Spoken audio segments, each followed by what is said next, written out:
बाजार को कुछ ऐलानों का इंतजार होगा, लेकिन जो अंडरटोन है, जो काफी हद तक बहुत सारे लोग बोल रहे थे कि जो बुलिश अंडरटोन हमें दिखाई दे रही थी, वो इतना इजी बुल मार्केट नहीं होगा। क्या अब भी आप यही कहेंगे? नहीं, बिल्कुल। देखिए कविता, मुझे लग रहा है कि अभी तो मार्केट को पूरी तरह से क्लैरिटी आई है कि एनडीए ही गवर्नमेंट बनाएगी। बट अभी जो सबसे बड़ा इशू है वो ये है कि 9 तारीख को, पॉसिबली 8 या 9 तारीख को, जब गवर्नमेंट नई गवर्नमेंट स्worn इन हो जाएगी, तब कैबिनेट का कॉन्स्टिट्यूशन क्या रहेगा। मेरे ख्याल से देखिए मार्केट बहुत उत्साह से देख रहा है कि जो इम्पोर्टेंट मिनिस्ट्रीज है, जैसे फाइनेंस है, होम मिनिस्ट्री है, एक्सटर्नल अफेयर्स है, रेलवेज, डिफेंस, ये सारे पोर्टफोलियोज आइदर बीजेपी रिटेन करती है या इसमें कोई अलायंस पार्टनर्स को उनको शेयर करना पड़ेगा। बट ओवरऑल मुझे लगता है कि एक बार गवर्नमेंट फॉर्मेशन होती है, उसके बाद सबकी नजरें गवर्नमेंट के इकोनॉमिक एजेंडा यानी 100 डे एजेंडा पे रहेगी। उसके बाद बजट के ऊपर नजरें रहेंगी जो जुलाई में आएगा। तो आई थिंक मोटा मोटी मार्केट मान के चल रही है कि ये गवर्नमेंट स्टेबल होगी, हालांकि कोalition गवर्नमेंट रहेगी। और इस प्रकार के इकोनॉमिक रिफॉर्म्स ये अनाउंस करता है, इससे मार्केट आगे आने वाले दिनों में और भी रिलेट होगा। अभी तो फिलहाल मैं समझता हूँ कि 23,000 का एक लेवल है जहाँ पे शायद मार्केट कंसोलिडेट होगा। एक बार गवर्नमेंट फॉर्मेशन होती है, गवर्नमेंट अपनी थॉट प्रोसेस और अपनी कमेंट्री मार्केट्स को अनाउंस करती है, उसके बाद थोड़ी सी क्लैरिटी आएगी और उसके बाद स्टॉक स्पेसिफिक एक्शन आपको काफी देखने को मिलेगा। हालांकि देखिए आज डिफेंस सेक्टर चला है जो कल नहीं चला था। मार्केट में ऐसा अनुमान है कि गवर्नमेंट डिफेंस और रेलवेज को फोकस कंटिन्यूस रखेगी, बड़ा इन्वेस्टमेंट अनाउंस करेगी और यही शायद कारण है कि आज आप देख रहे हो कि सारे रेलवे स्टॉक्स, डिफेंस स्टॉक्स काफी तेजी में दिख रहे हैं। तो ये मामला चलता रहेगा, बट क्लैरिटी तो आपको मेरे ख्याल से गवर्नमेंट फॉर्मेशन के बाद आएगी, जब मिनिस्ट्रीज अनाउंस होगी। तो तब तक मेरे ख्याल से मार्केट्स में ये जो तेजी का माहौल है वो कंटिन्यूस रहेगा। बट हाँ, इसमें कोई डाउट नहीं कि 23,000 के बाद 23,000, 23,200 के करीब थोड़ा सा मार्केट कंसोलिडेट होगा, क्योंकि मार्केट अभी भी पूरी तरह से कॉन्फिडेंट नहीं है कि कौन से पोर्टफोलियोज किसको मिलेंगे। तो आई थिंक नेट नेट ये बाय ऑन डिक्लाइन का मार्केट है, बट थोड़ा लंबा नजरिया लेके इसमें निवेश का एक मौका बन सकता है। मुस्कान हमारे साथ हैं नोएडा उत्तर प्रदेश से।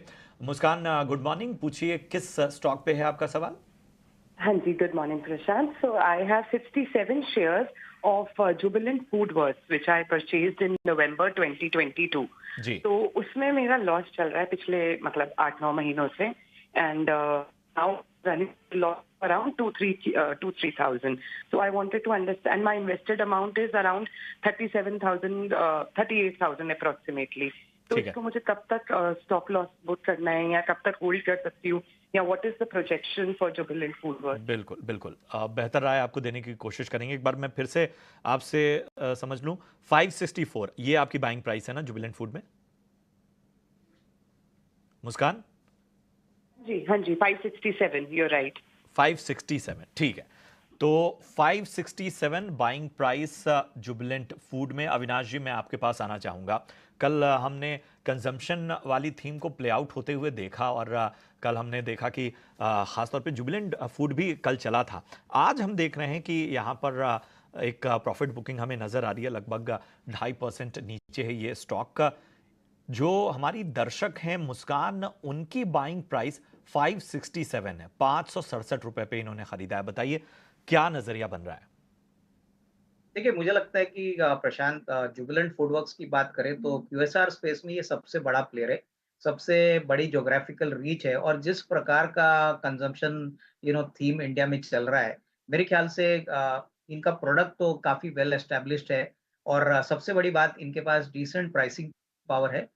पिछले साल इनके रॉ मटेरियल कॉस्ट थोड़े बढ़ गए थे तो मार्जिन प्रेशर थोड़ा सा था, लेकिन अभी जो माहौल इकोनॉमी में है, जो ऑन ग्राउंड डिमांड सिग्नल्स दिख रहे हैं, इससे यही लग रहा है कि 24-25 इनके लिए काफ़ी अच्छा रहेगा, क्योंकि कोविड के बाद इनकी डाइन आउट फैसिलिटी बिल्कुल बंद के बराबर हो चुकी थी। अभी वो पूरी तरह से पीक लेवल पे काम कर रही है, प्लस ऑनलाइन बिज़नेस चल रहा है और प्लस काफ़ी नए प्रोडक्ट्स जुबिलेंट फूडवर्क्स लॉन्च करने की बात कर रहे हैं। तो मुझे लगता है कि देखिए इन्होंने शायद थोड़ी-सी ऊपरी लेवल पे स्टॉक लिया है, पर अगर नज़रिया थोड़ा-सा ये लंबा रखें, क्योंकि देखिए ऐसे स्टॉक्स में वैल्यूएशन सस्ते नहीं होते, ऑलरेडी वैल्यूएशंस, प्रीमियम वैल्यूएशंस पे स्टॉक चलते हैं, क्योंकि बी टू सी वाला बिज़नेस होता है। तो मुझे लगता है कि अगर ये 12 से 15 महीने का व्यू लेके काम करते हैं, तो मुझे लगता है कि सवा 600, साढ़े 600 का भी एक नियर टर्म का टारगेट बन सकता है। इसमें कोई डाउट नहीं कि मार्जिन प्रेशर जो पिछले साल था, इस साल इम्प्रूव हो जाएगा और ऑब्वियसली अगर वॉल्यूम ग्रोथ आता है, और ऑब्वियसली हमने देखा है कि second half of financial year normally इनके लिए और बेहतरीन रहता है।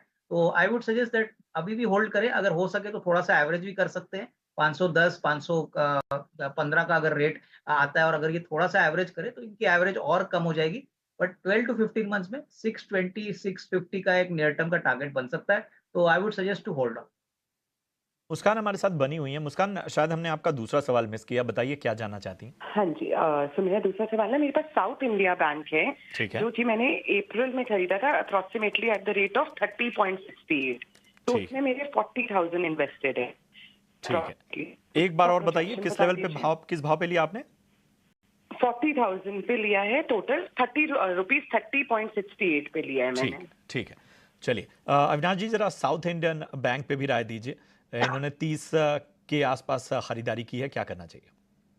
नहीं, मेरे ख्याल से देखिए काफ़ी बेहतरीन बैंक है और साउथ की बैंक है, इनका कासा रेशियो, इनका जो डिपॉज़िट ज़्यादातर बेस है वो साउथ इंडिया बेस्ड है और नंबर्स मैं कहूँगा प्रशांत पिछले क्वार्टर के बहुत ही दमदार आ गए थे।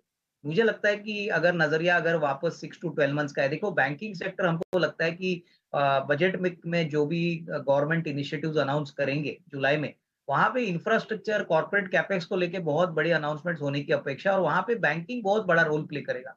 तो मुझे लगता है कि इनको घबराना नहीं है। मेरे ख्याल से वापस मैं यही कहूँगा कि कम से कम 6 टू 12 मंथ्स का नज़रिया लें। यहाँ पे करीबन 37, 38 का एक नियर टर्म का वैल्यू बन सकता है, बट टाइम फ्रेम थोड़ा-सा मीडियम टर्म रखें, क्योंकि शॉर्ट टर्म में जब तक नंबर्स नहीं आते अप्रैल के जून के प्लस जुलाई का बजट अनाउंस नहीं होता, तब तक स्टॉक एक छोटे रेंज में चलेगा। बट ओवरऑल फंडामेंटल्स अच्छे हैं, तो यहाँ पे भी होल्ड करें। 12 से 15 महीने में मुझे लगता है कि 37, 38 की एक नियर टर्म की वैल्यू पॉसिबल है, तो तब तक होल्ड ऑन करने की राय। बात से मान गांधी मेरे साथ फोन लाइन पर हैं। मान जी, गुड मॉर्निंग, स्वागत है आपका। बताइए किस स्टॉक को खरीदा है, किस भाव पर? मैंने मैम 7,000 पटेल इंजीनियरिंग खरीदा है at the rate of 65। Alright, और आपका टाइम होराइजन क्या होगा इसमें? मैम मेरे को लॉन्ग टर्म रहना है। चलिए, 1 साल का नज़रिया कम से कम मैं पकड़कर यहाँ पर चल रही हूँ और आपकी बाइंग प्राइस से तो नीचे चल रहा है, फिलहाल आप घाटे में हैं। अविनाश, इतना समय क्या इसको देना चाहिए? और नियर टर्म वैसे तो इनका लॉन्ग टर्म नज़रिया है, बट इनके लेवल से तो काफ़ी नीचे है स्टॉक। नहीं, मेरे ख्याल से एक कविता देखिए, ये स्टॉक एक ऐसा स्टॉक है जो काफ़ी चर्चे में है। यहाँ पे काफ़ी बड़े एचएनआई इन्वेस्टर जैसे विजय केडिया जी ने भी बड़ा स्टेक लिया है। फंडामेंटल्स की बात करें तो देखिए ये कंपनी करीबन 4,500 करोड़ के ऑर्डर बुक पे बैठी है। बहुत स्ट्रॉन्ग रेवेन्यू विजिबिलिटी है अगले 12 से 18 महीने के लिए। और जिस प्रकार के नतीजे आ गए हैं और जिस प्रकार का इनका फ़ोकस हाइड्रो पावर सेक्टर पे है, मुझे लगता है कि इनकी काफ़ी मार्केट डोमिनेंस इस सेगमेंट पे है। और होपफुली जब गवर्नमेंट नया बजट अनाउंस करेगा, तब पावर जनरेशन को लेके इस सेक्टर के डेफिनिटली बड़े रिफॉर्म्स और बड़े अनाउंसमेंट्स आने की अपेक्षा रहेगी।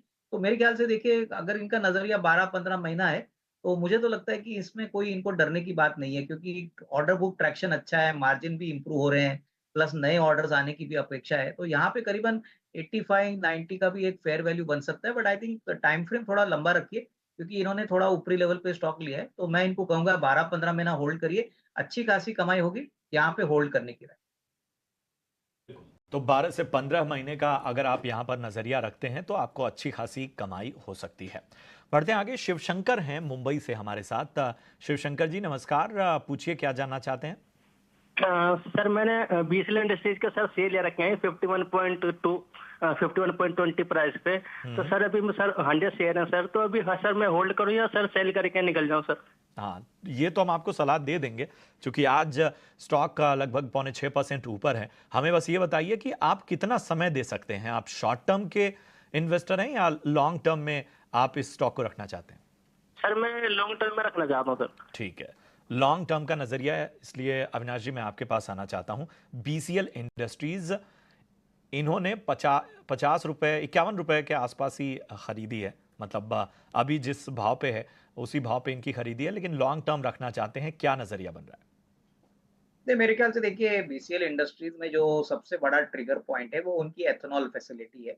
हालांकि ये एडिबल ऑयल भी बनाते हैं, लेकिन कंपनी का जो ग्रोथ इंजन है वो एथेनॉल से आएगा। और देखिए गवर्नमेंट का जो फोकस है एथेनॉल के ऊपर, एथेनॉल का जो ब्लेंडिंग रेशियो है वो FY 25 से वो 20% करना चाहते हैं, अभी 10% है। तो इसमें कोई डाउट नहीं कि एथेनॉल की डिमांड बहुत तेजी से बढ़ रही है।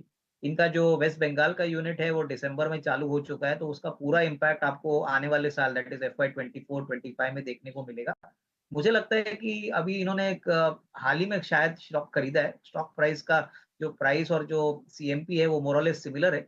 कम से कम साल भर का नजरिया रखिए। मुझे लगता है कि जैसे जैसे नई यूनिट की प्रोडक्शन की वैल्यूज आपको देखने को मिलेगी, और ऑब्वियसली इनका एथेनॉल ग्रेन बेस्ड है, तो इनको अच्छी खासी कमाई प्राइसेस मिलते हैं, तो करीबन 65-70 का एक नियर टर्म का टारगेट बन सकता है। आई मीन क्लियरली इसमें कोई डाउट नहीं कि थोड़ा सा इंतजार करना पड़ेगा, बट एथेनॉल पॉलिसी जब तक गवर्नमेंट प्रमोट करेगी तब तक मेरे ख्याल से इस कंपनी को ग्रोथ का रिकॉर्ड करने में कोई दिक्कत नहीं होगी। तो कम से कम 12 महीने का व्यू लेके यहाँ पे होल्ड करे, अराउंड 68-75 का एक टारगेट प्राइस यहाँ पे रख सकते। अली का सवाल है लखनऊ से। हामिद अली साहब नमस्कार, पूछिए क्या जानना चाहते हैं।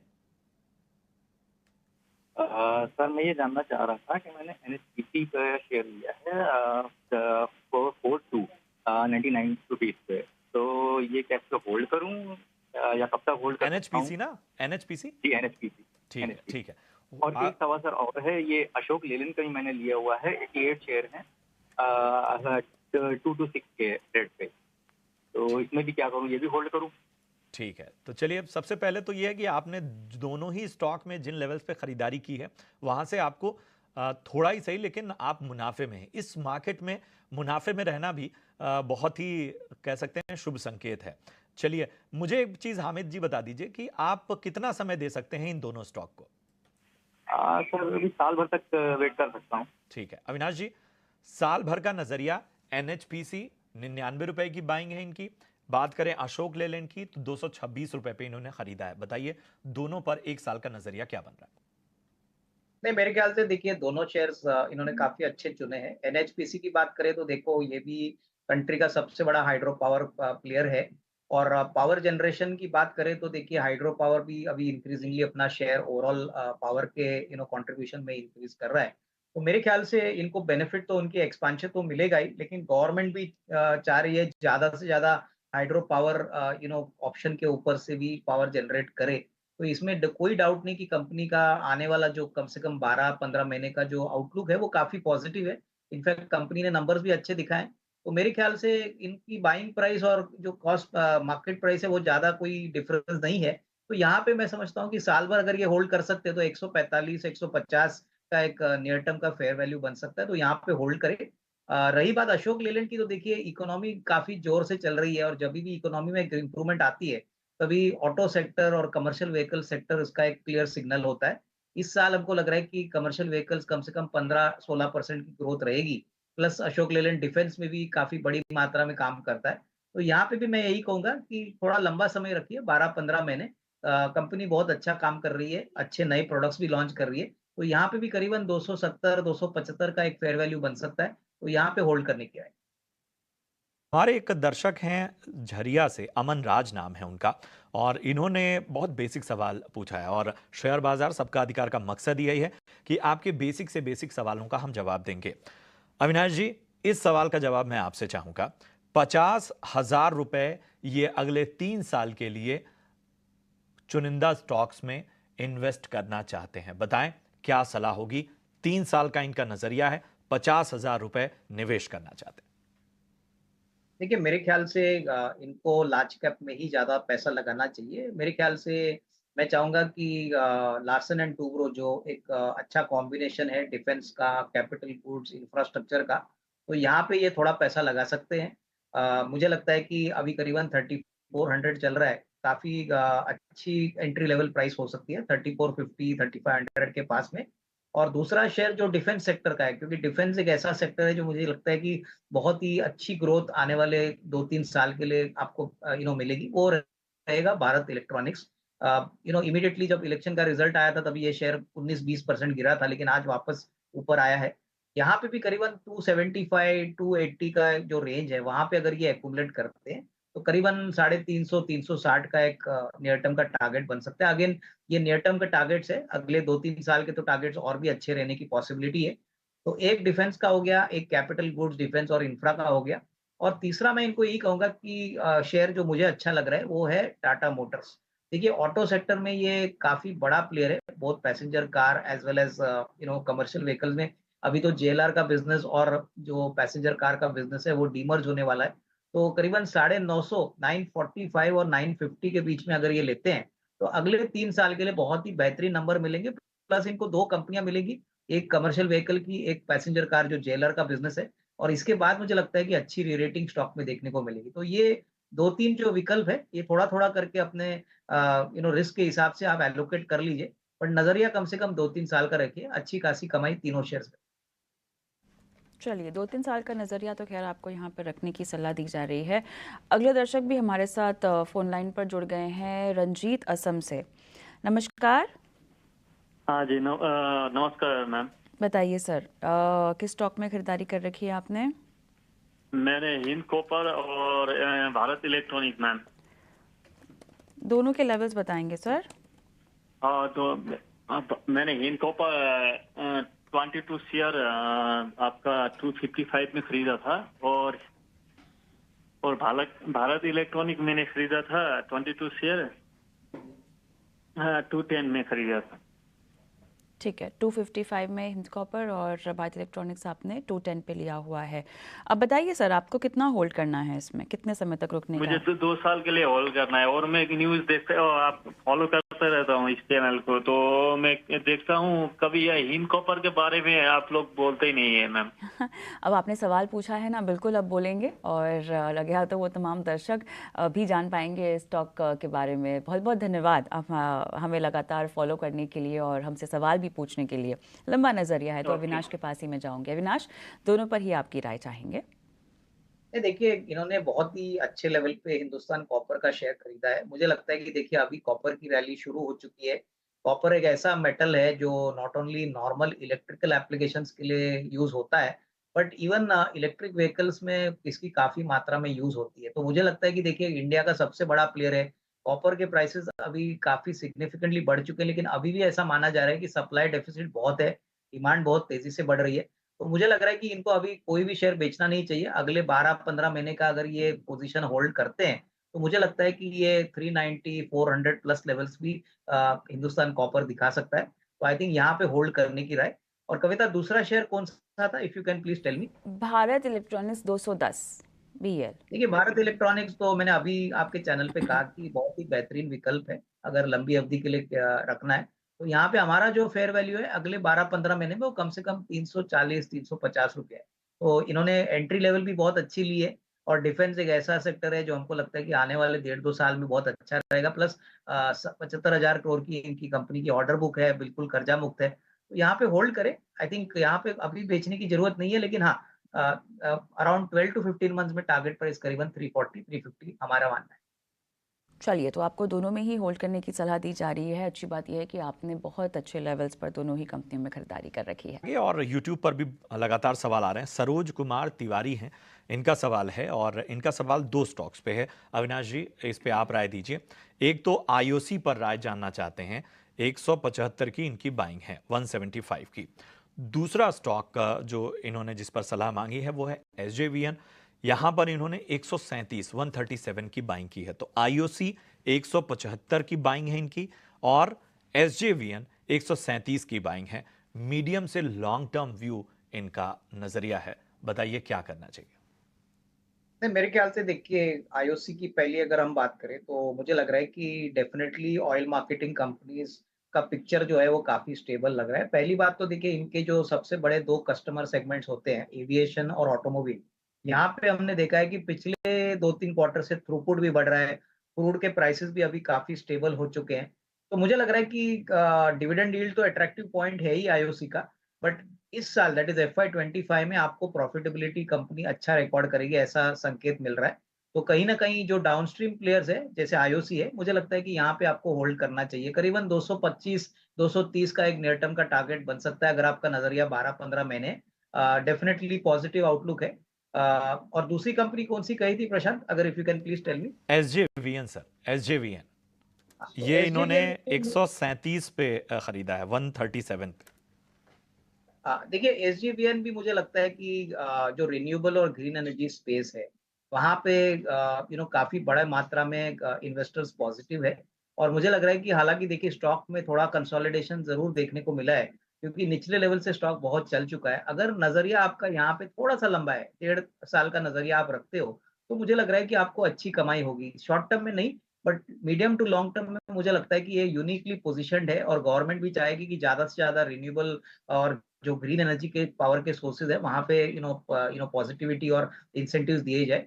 तो यहाँ पे मुझे लगता है 1.5 साल की बात करें तो 170 175 का एक नियर टर्म का टारगेट बन सकता है। तो यहाँ पे भी होल्ड करें, बट यहाँ पे शायद थोड़ा मूव जो होगा वो थोड़ा धीरे होगा, क्योंकि आई मीन शेयर ऑलरेडी काफी भाग चुका पर सवाल पूछना चाहते हैं हमारे दर्शक। अविनाश जी, 16.35 पे इनकी खरीदारी है। कविता, मैं इनफैक्ट देखिए अभी मैं ऑफलेट इस कंपनी के बारे में पढ़ रहा था, तो यहाँ पे जो उनके क्रेडिटर्स है और जो जो बोरोअर्स है, इन्होंने कंपनी के अगेंस्ट लिक्विडेशन के प्रोसीडिंग्स अनाउंस कर दिए। तो मुझे लगता है कि अभी फिलहाल तो कोई बड़ा ट्रिगर इसमें दिखता नहीं है, जब तक इसमें क्लैरिटी आती नहीं है कि कंपनी की अभी लीगल स्टेटस क्या है। क्योंकि फंडामेंटल्स छोड़िए, मेरे ख्याल से ये स्टॉक काफी स्पेकुलेटिव है और इन्होंने बहुत ही ऊपरी लेवल पे स्टॉक लिया है। अभी तो स्टॉक मेरे ख्याल से लोअर सर्किट चल रहा है, तो कोई भी उछाल अगर आता है तो इसमें से इनको निकल जाना चाहिए। क्योंकि देखिए जब भी ऐसी खबरें आती है कि लिक्विडेशन प्रोसीडिंग्स कंपनी के अगेंस्ट अनाउंस कर दी है, तभी मार्केट को ऐसी कंपनीज और मैनेजमेंट्स पे भरोसा रहता नहीं है। तो बेटर टू एग्जिट। यहाँ पे कोई भी उछाल मिलता है, मेरे ख्याल से इवन करंट लेवल पे ये निकल सकते हैं। तो जो भी कैपिटल बनेगा वो कोई दूसरे शेयर में डाले, जहां पे कम से कम अपना लॉस वो रिकवर कर सके। बिल्कुल, तो ये नज़रिया फिलहाल जेपी एसोसिएट्स पर। बढ़ते हैं आगे, एक और दर्शक का सवाल यूट्यूब से लेते हैं। तपस बसु हैं और लेमन ट्री होटल्स इन्होंने 120 के आसपास खरीदारी की है और इनका सवाल है कि ये लंबी अवधि तक बने रह सकते हैं, लेकिन इनको अपने इन्वेस्टमेंट पे यानी 120 के भाव पे 50% रिटर्न ऑन कॉस्ट का नज़रिया लेकर चल रहे हैं, तो क्या करना चाहिए? अविनाश जी, आप ही राय दीजिए। लेमन ट्री होटल्स 120 की बाइंग और 50% रिटर्न ऑन कॉस्ट की उम्मीद कर रहे हैं। नहीं, मेरे ख्याल से देखिए होटल सेक्टर तो अभी भी काफी पॉजिटिव चल रहा है, लेकिन अगर हम रिटर्न की बात करें तो मुझे लगता है कि देखिए इन्वेस्टर को याद रखना चाहिए कि रिटर्न कमाने के लिए आपको ज्यादा लंबा समय तक इन्वेस्टेड रहना जरूरी है। तो अगर 1.5-2 साल का नजरिया है तो मेरे ख्याल से डेफिनेटली इसमें पोटेंशियल है। इनकी जो अफोर्डेबल होटल की प्रॉपर्टीज है वो काफी पॉपुलर है, प्लस अगले 1.5-2 साल में जो कैपेक्स ये अनाउंस करने वाले हैं इसका भी बेनिफिट कंपनी को मिलेगा। तो मेरे ख्याल से अगर आपको अच्छा खासा रिटर्न चाहिए तो कम से कम 1.5-2 साल यहाँ पे निवेशित रहिए।